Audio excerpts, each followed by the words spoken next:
Hello viewers, Assalamu alaikum. This is vet Dr. Sagiruddin Ahmed from Dr. Sagir's Pet Clinic.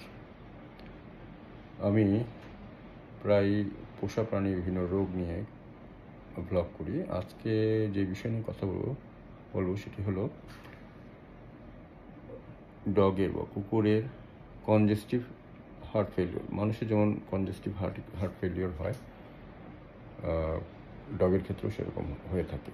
তো সেটার আপনারা কীভাবে বলবেন? আপনারা যদি দেখেন আপনার কুকুর শ্বাস প্রশ্বাসের হার বেশি, তারপরে একটু ব্যায়াম করলে হয়রান হয়ে যাচ্ছে, তারপরে কাশি দিচ্ছে, ঘন ঘন কাশি দিচ্ছে, অথচ ভ্যাকসিন ট্যাক্সিন সব কিছু আপডেট করা, অন্যান্য কোনো সিমটম নেই, অন্যান্য কোনো রোগের সিমটম নেই, কিন্তু কাশি দিচ্ছে, এসব ক্ষেত্রে কনজেস্টিভ হার্ট ফেলিওর হতে পারে আপনার ডগের। যদি এটা অ্যাডভান্স স্টেজে চলে যায়, তখন এই কনজেস্টিভ হার্ট ফেলিওরের কারণে আপনার ডগের জিহ্বা অনেক সময় নীল হয়ে যাবে, পেটে পানি এসে যাবে, যেটাকে অ্যাসাইটিস বলে। আবার অনেক সময় মাঝে মধ্যে অজ্ঞান হয়ে যায়, হঠাৎ করে অজ্ঞান হয়ে যাওয়া, এই জিনিসগুলো আপনারা খেয়াল রাখবেন।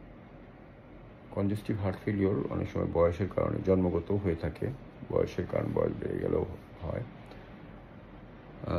তো আবার অতিরিক্ত চর্বি জাতীয় খাবার বা ওজন যদি বেশি হয়, সেক্ষেত্রেও হতে পারে।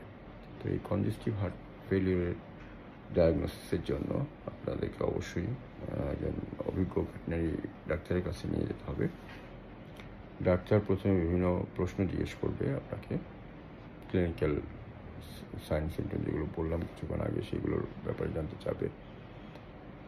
এছাড়া কিছু টেস্ট আছে, এই টেস্ট করিয়ে এগুলো বের করা যায়, blood test, urine test, X ray কিছু বিষয় আছে, আলট্রাসাউন্ড, ইসিজি, এই ধরনের টেস্ট করে তখন এই জিনিসগুলোকে, মানে কুকুরের কনজেস্টিভ হার্ট ফেলিওর হয়েছে কিনা সেই জিনিসটা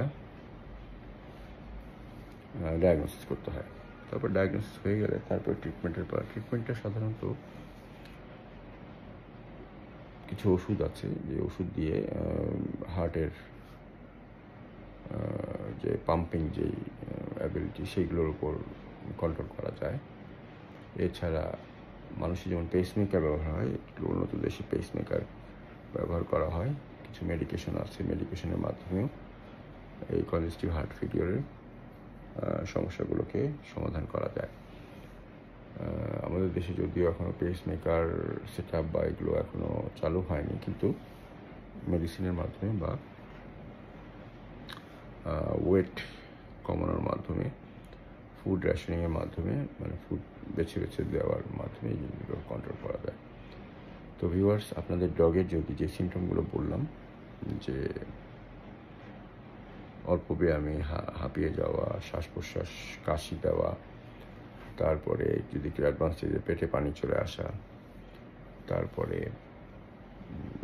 আরেকটা হলো যে অজ্ঞান হয়ে যাওয়া, মানে অজ্ঞান হয়ে যাওয়া, এই ধরনের সিমটম যদি আপনার ডগে আপনারা দেখতে পান, তাহলে ইমিডিয়েটলি একজন অভিজ্ঞ ভেটেরিনারি ডাক্তারের কাছে যেতে পারেন। আমরাও এই ধরনের রোগের চিকিৎসা করি।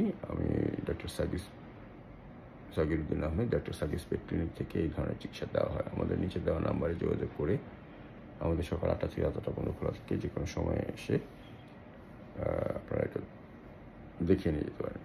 বিশেষ করে সিনিয়র ডগ যেগুলো, মানে একটু বয়স্ক ডগ, সেগুলোকে মানে 3 মাসে একবার রুটিন চেক আপের মধ্যে রাখলে ভালো হবে, কারণ ওদের নিউট্রিশনাল সাপোর্টের এখন প্রয়োজন হয়। তো ভিউয়ার্স, আমাদের ভিডিওটি ভালো লাগলে লাইক বাটন ক্লিক করে সাবস্ক্রাইব করে আমাদের সাথেই থাকবেন।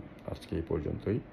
আপনাদের পোষা প্রাণী, কুকুর, বিড়াল, খরগোশ, পাখি এবং এক্সোটিক পেটসের যেমন টার্টেল, গিনিপিগ, খরগোশ, এসবের যে কোনো ধরনের হেলথ ইস্যু নিয়ে যদি আপনাদের কিছু জানার থাকে, আমাদের এই চ্যানেলে ইনবক্স করতে পারেন, বা কোন ধরনের ভিডিও হলে আপনাদের জন্য ভালো হয় সেটা আমাদের নিচে দেওয়া নাম্বারে হোয়াটসঅ্যাপের মাধ্যমে দিতে পারেন।